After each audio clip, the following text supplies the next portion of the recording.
नाशिक जिल्ह्यातील अकराळा गावातील भिव निंबाची तू मुलगी, रुंजाबाबाची तू दुसरी बायको. पहिल्या पत्नीला मूल झाले नाही म्हणून तिला टाकून रुंजाबाबांचे तुझ्याशी लग्न लावण्यात आले. तुला 2 मुले आणि 2 मुली झाल्या. त्यापैकी 2च जगले, दामू आमचा बाप आणि नाजुका आमची आत्या.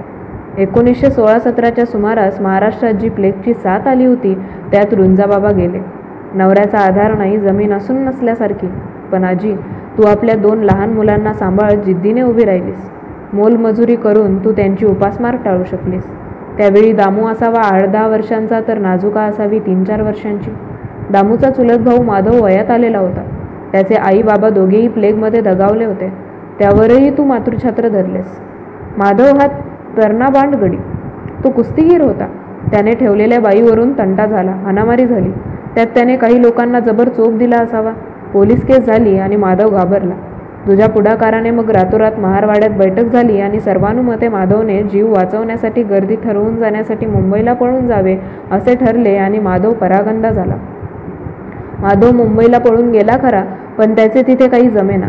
शिक्षण नाही, कसलेही कौशल्य नाही, अगदी भामटेगिरी करण्याची देखील कुवत नव्हती. या परिस्थितीत आणखीन काय होणार? त्याची उपासमार होऊ लागली. त्याला भीक मागत फिरावे लागले. मुंबईची चाकरमानी मंडळी उन्हाळ्याच्या सुट्टीत देशावर येत. त्यांच्याकडून ही हकीकत कळल्यानंतर तू कळवळलीस. तू लागोलाग निर्णय घेतलास थेट मुंबईला जाऊन माधवची काळजी घेण्याचा. दामू आणि नाजुका एवढे लहान होते की त्यांना मागे ठेवून जाणे शक्य नव्हते. त्यांना बरोबर घेऊन तू निघालीस. राई, दिसतेस तू मला आता वरचेवर.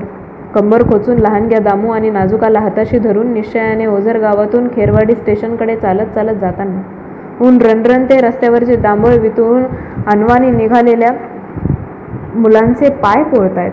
पण तुझा निश्चय पक्का आहे. चटके बसल्यामुळे मुले थैथयाट करत पाय ओढतायत. लहान असून दामूला आपल्यावरच्या जबाबदारीची जाणीव आहे. आपण मोठ्या मुलासारखे वागले पाहिजे या जाणीवेने तो आपल्या वेदना चेहऱ्यावर दिसू देत नाहीये. लहानगी नाजुका मात्र आलटून पालटून रडते आहे, मुसमुसते आहे.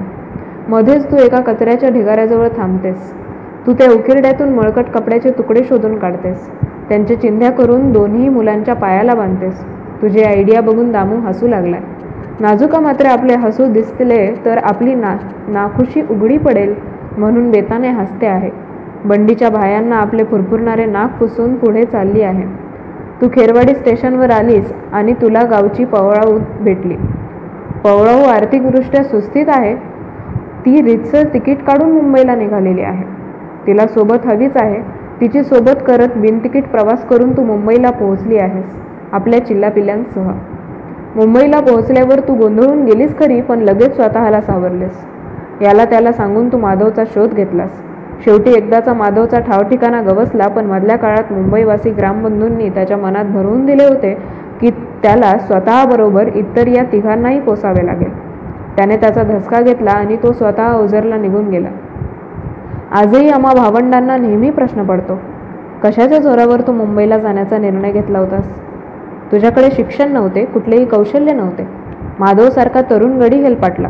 तू तर 2 मुलांची जबाबदारी असलेली विधवा होतीस. काय होते तुझ्याकडे? आता आम्हा सर्वांना कळते आजी.